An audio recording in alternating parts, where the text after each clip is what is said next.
I stared at the tactical readout for what felt like the 100th time, the holographic display floating before me on the bridge of the GFS Starbound. 3 Earth weeks of scanning this backwater planet had yielded nothing but atmospheric readings and basic geological data. Then, this morning, everything changed. Major DeSantis called out Lieutenant Elwyn from the communications station, her normally steady voice carrying an edge of concern. Priority transmission from High Command. Eyes only. I crossed the bridge in 3 quick strides, my boots silent on the reinforced deck plating. The encrypted data packet contained a single word that made my blood run cold. Ravagers. Prime Ravagers. The galaxy's most dangerous creatures, or so the reports claimed. The scourge of the outer systems, responsible for 14 documented massacres across 7 star systems. And apparently, they were here on HX-17. Lieutenant Kieran, assemble a landing team, I ordered, pulling up the deployment protocols. Standard reconnaissance loadout, but double the defensive systems. We're going down there. 20 minutes later, I stood in the shuttle bay with 5 of my most capable crew members.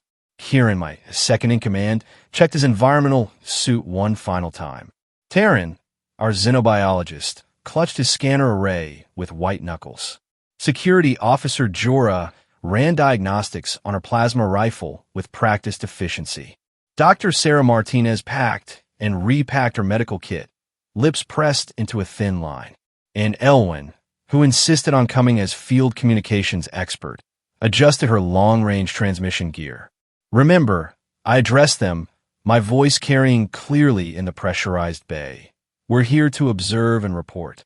No engagement unless absolutely necessary. The Prime Ravagers have never been successfully studied before, and there's a reason for that. The shuttle descended through HX-17's thick atmosphere, emerging into a world of prismatic colors. Double-canopied jungle stretched to the horizon, broken only by towering crystalline formations that caught and refracted the system's binary suns. Our landing site was a small clearing 40 kilometers from the last detected Ravager activity. We touched down with barely a whisper, the shuttle's stealth systems muffling our arrival. The moment the ramp lowered, the planet's sounds rushed in. Alien bird calls, the rustle of unseen creatures, and something else. Something that made the hair on the back of my neck stand up.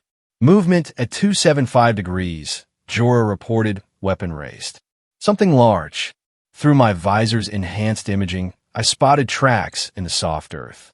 Each print was easily 3 meters across, with deep furrows suggesting massive weight and wicked claws. Ravager tracks, Taryn whispered, scanning with trembling hands. Genetic markers confirm it. These are fresh, maybe an hour old. We moved cautiously through the undergrowth, following the trail. The deeper we went, the more evidence we found of the creature's presence. Massive trees bore deep scars from their claws. Half-eaten carcasses of local fauna painted a picture of brutal efficiency. Everything matched the terror described in the reports. Then we heard them. The sound hit us first, deep, rumbling growls that seemed to shake the very air. Through the thick foliage ahead, we caught glimpses of movement. Multiple forms, each easily the size of an earth elephant, moving with predatory grace. There, Kieran pointed. Look there. I raised my weapon, heart pounding, ready for the monstrous sight that had driven entire colonies to abandon their worlds. What I saw instead made absolutely no sense. A prime ravager, all 2 tons of armored hide, razor-sharp claws, and teeth that could tear through battle armor, was rolling on its back in the grass. Standing beside it, wearing nothing more than casual work clothes, was a human, and he was scratching the creature's belly. Who's a good boy? Who's my big fluffy boy? The human cooed, completely at ease as the apex predator wiggled in apparent joy. More movement revealed additional humans, each interacting with the supposedly deadly creatures as if they were oversized puppies. One human threw a massive branch, which a ravager dutifully fetched. Another was grooming one of the creatures with what appeared to be an industrial-sized brush. Stand down. I ordered quickly as Jorah raised her weapon. Nobody shoots. This isn't what we expected. The humans noticed us then. A woman in her 40s with graying hair approached, showing no fear whatsoever. 3 ravagers padded behind her like loyal hounds. Well, she said, eyeing our weapons with mild disapproval. Galactic Federation, I'm guessing? I'm Riley Thompson, Project Lead. I see you've met our pack. Project Lead? I managed, lowering my rifle. Ma'am, those are prime ravagers. The most dangerous creatures in known space. Riley's laugh was genuine and loud. Dangerous? Sweetie, the only thing Fong here is dangerous to is my food supplies and maybe your misconceptions. She gestured to the ravager behind her, which looked at me with what could only be described as mild curiosity. These beauties are about as threatening as golden retrievers once you know how to handle them. That's impossible. Dr. Martinez stepped forward, medical training overriding caution. The reports describe. Reports written by people who've never actually met them? Riley interrupted. Or worse, by people who tried shooting first and asking questions later. Another human joined us, a man in his 60s wearing a lab coat over his work clothes. Name's Mark Thompson, Riley's husband. We've been studying these magnificent creatures for 30 years now. Come on, I'll show you something that'll really blow your minds. He led us to their research compound, a modest collection of prefab buildings that looked more like a farm than a scientific outpost. Ravagers of various sizes lounged around the perimeter like giant guard dogs. Some played with oversized toys. Others napped in the shade. Behavioral psychology and operant conditioning. Mark explained as we watched a juvenile ravager successfully complete an obstacle course for a reward. Turns out these guys are incredibly intelligent and highly social. They form strong pack bonds and respond remarkably well to positive reinforcement. Jorah finally found her voice. But the massacres, the colonies destroyed. Riley's expression darkened. Fear and misunderstanding. Every incident we've investigated involved humans shooting first. Ravagers are apex predators, yes, but they're also capable of forming interspecific bonds. We've essentially domesticated them, or rather, they've let us into their pack structure. I watched, fascinated and horrified, as a ravager the size of a transport craft gently took a treat from one of the researchers' hands. Its massive jaws could have easily destroyed the human, yet it handled the interaction with startling delicacy. Ow! I asked. How is this possible? 300 years ago, Mark said, settling into what was clearly a favorite lecture topic, a colony ship crashed here. The survivors found themselves sharing a planet with ravagers. Rather than trying to exterminate them, they observed. They learned. They reached out. Now we have what's basically the largest canine species ever discovered, Riley added with obvious pride. They can be trained, socialized, even bred selectively. The wild ones are territorial, sure, but so are wolves. They only attack when threatened or when competing for resources. Our communicator chimed urgently. Command wanted an update. While Elwyn established a secure link, I found myself drawn to one of the ravagers. Up close, its resemblance to terrestrial predatory species was striking. Powerful limbs, predatory eyes, but also curiosity, intelligence. I reached out hesitantly. The creature leaned into my touch like an enormous cat seeking affection.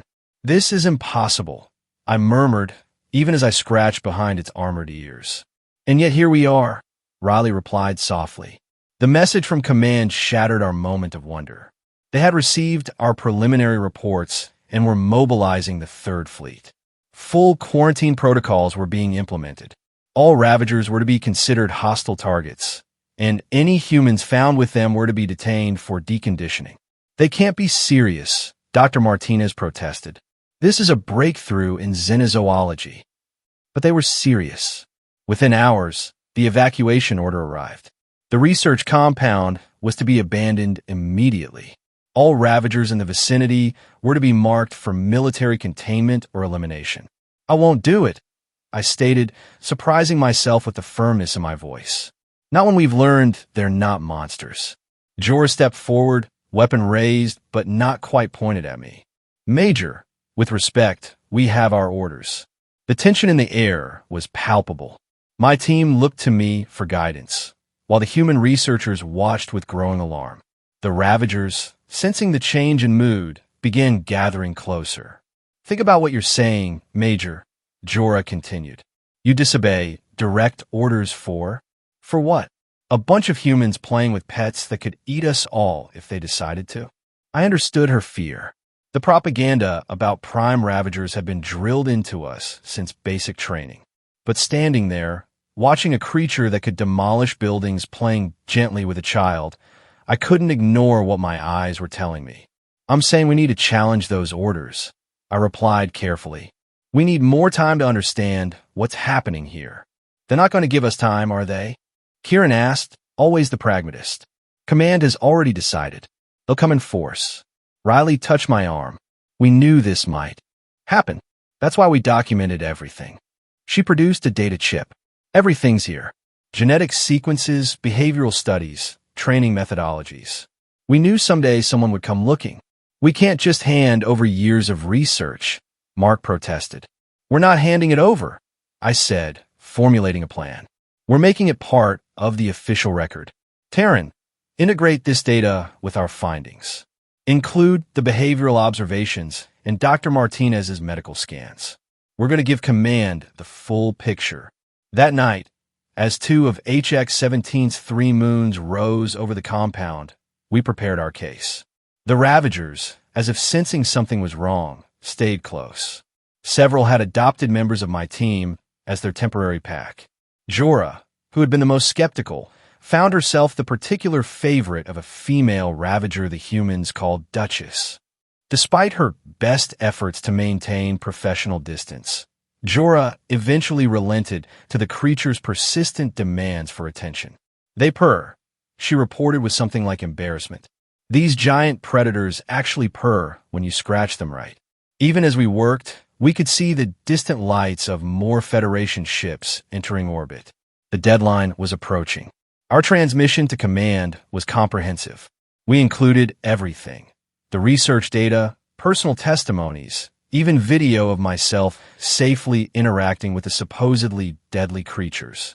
We argued for a diplomatic approach, for scientific observation over military intervention. The response came swiftly, and it wasn't what we hoped for. "Major DeSantis, you are ordered to secure all personnel, both Federation and civilian, for immediate extraction. Failure to comply will result in court-martial and potentially lethal consequences for continued exposure to contaminated subjects." "Contaminated?" Dr. Martinez scoffed. "That's what they're calling the greatest interspecies success story in galactic history." I made a command decision then, one that would likely end my career. "Negative, Command. We're requesting extended scientific observation protocols. These creatures pose no threat when properly understood. We need time to develop proper first contact procedures." The silence that followed stretched uncomfortably long. "Major DeSantis," came a new voice, Admiral Chin herself. "You are hereby relieved of command. Lieutenant Kieran, you are ordered to assume command and execute the evacuation." All eyes turned to my second-in-command. Kieran looked torn, glancing between me and the humans we'd been sent to study. "I'm sorry, sir," he said quietly, "but the Admiral is right. We can't make these decisions on our own." I nodded slowly, understanding his position. Jorah, surprising everyone, spoke up. "Then I'm resigning my commission," she declared. "Effective immediately. I'm staying with the research team." The standoff continued through the night. The humans had contingency plans for this scenario, hidden bunkers, emergency protocols. They wouldn't abandon the Ravagers, and neither would I.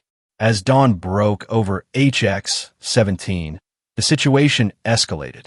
Federation gunships entered the atmosphere, weapons powered up for imminent strikes. The Ravagers, responding to the tension of their human pack members, became agitated. "If they fire," Riley warned, "the Ravagers will defend us. And then they'll be exactly what those reports claimed, monsters fighting for their lives." I had one last card to play. "Elwyn, broadcast on all emergency channels. Tell them we're a scientific expedition that's made first contact with intelligent life. Invoke Article 112 of the Federation Charter." It was a desperate gambit, but it forced Command to pause. Article 112 required a formal review process before military action could be taken against potential sapient species. The delay gave us a chance. More ships arrived, but these were from the Federation Science Council. They'd caught our transmissions and were demanding a proper evaluation. For 3 tense days, we hosted representatives from both the military and scientific committees. They interviewed us extensively, examined our data, and, crucially, interacted with the Ravagers themselves. Dr. Elise Chun from the council became our unlikely champion. On the final day, she stood before a field tribunal and presented what became known as the Ravager Revelation. These beings have not only been domesticated, she declared, they show cognitive abilities that approach sapience. Their pack behaviors, problem-solving skills, and capacity for emotional bonds exceed our criteria for protected species status. The tribunal's decision came down to its final vote. By a margin of just 2 votes, the military withdrawal was ordered. HX-17 was to remain under Federation protection, but as a scientific preserve rather than a quarantine zone. I stood with Riley and Mark as we watched the warships retreat into the upper atmosphere. Around us, Ravagers played and lounged, unaware of how close they'd come to annihilation. "We couldn't have done it without you," Riley said softly. "You shouldn't have had to fight for this," I replied. "The galaxy's so vast, and we still don't understand most of it. Maybe we should spend more time learning and less time fearing." Jorah approached, Duchess following like a massive shadow. "I've been thinking, Major. These aren't the only creatures we've misunderstood out here. Makes you wonder what else we've got wrong." She was right. The case of the Prime Ravagers became a watershed moment in xenozoological relations. Over the following months, as the Federation formally established the HX-17 research station, reports flooded in from across the galaxy. Species once considered irrevocably hostile were being reassessed. The humans, now officially Federation citizens again, began a breeding program that would eventually lead to the development of companion Ravagers, smaller, more manageable versions suitable for human habitation. Within a generation, these once feared predators joined the ranks of humanity's animal companions. As for me, I spent the next year on HX-17, studying the socialization processes that had turned the galaxy's most dangerous predators into gentle giants. When I finally returned to active duty, it was as a specialist in non-traditional diplomacy, teaching other officers that sometimes the most powerful weapon is an open mind. I often thought back to that day when we first landed on HX-17, expecting to find monsters and instead discovering a profound truth. The most dangerous creatures in the galaxy aren't the ones with claws and teeth. They're the ones who judge without understanding. Years later, as I watched my own daughter play fetch with our family Ravager pup in our garden on New Terra, I smiled at the memory of that fear-stricken reception on HX-17. Now, children across the Federation grew up with picture books featuring the once terrifying Prime Ravagers as loyal, playful friends. Toys and holovids celebrated their intelligence and devotion. The transformation wasn't complete overnight. Some worlds remained skeptical. Some military protocols kept the dangerous predator classifications for another decade. But gradually, the evidence became overwhelming.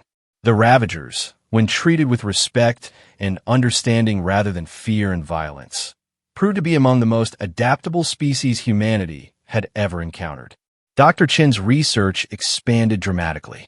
She discovered that Ravagers weren't just following human commands. They were genuinely bonding with individuals, showing grief when separated, joy at reunions, and protective instincts that made them exceptional guardians.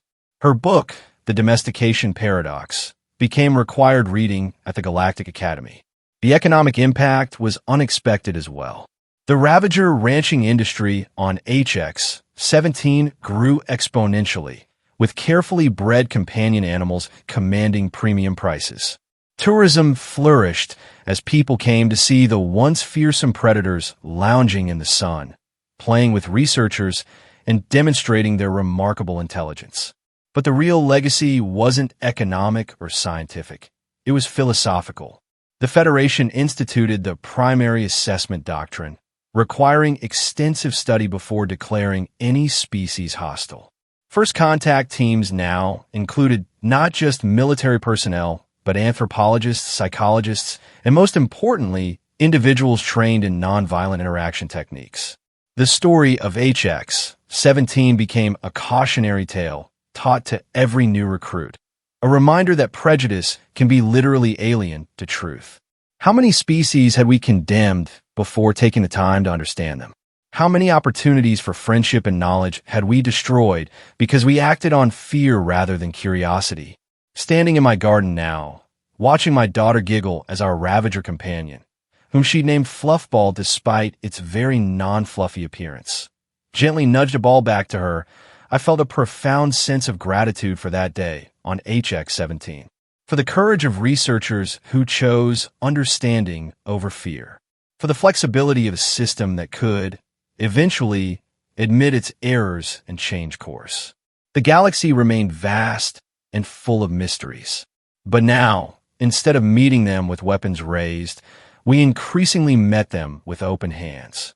And sometimes, as the Ravagers proved so spectacularly, those open hands came back to us filled with loyalty, affection, and friendship on a scale we never imagined possible. In the end, the most dangerous creatures in the galaxy taught us the most powerful lesson of all, that understanding conquers fear and love can bridge even the widest gulf between species. The Prime Ravagers, once the stuff of nightmares, had become living proof that our capacity for compassion could transform not just our relationships with others, but our understanding of ourselves. Through it all, the purring of massive predators' content in their human companions' presence became one of the galaxy's most reassuring sounds.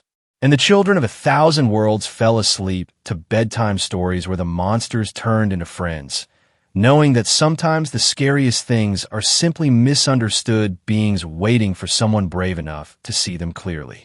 The lesson of HX-17 rippled outward, touching every corner of the Federation. Fear, which had ruled our approach to the unknown for so long, slowly gave way to something far more powerful. The recognition that in a galaxy full of marvels, our greatest discoveries might come not from conquest, but from connection. Not from domination, but from domestication. Not from weapons, but from open, extended hands. And somewhere on that jungle world, where binary suns painted the sky in colors Earth never knew, Ravagers played with humans in an endless dance of trust and affection, a living testament to what becomes possible when we choose understanding over extinction and love over fear. The galaxy's most dangerous creatures had become its most compelling teachers, and humanity had once again proven its greatest strength, the ability to find pack, family, and friendship in the most unexpected places. The roar that once struck terror now held only the deep, rumbling promise of protection. The claws that once represented death now scratched gently behind children's ears in a universal gesture of affection.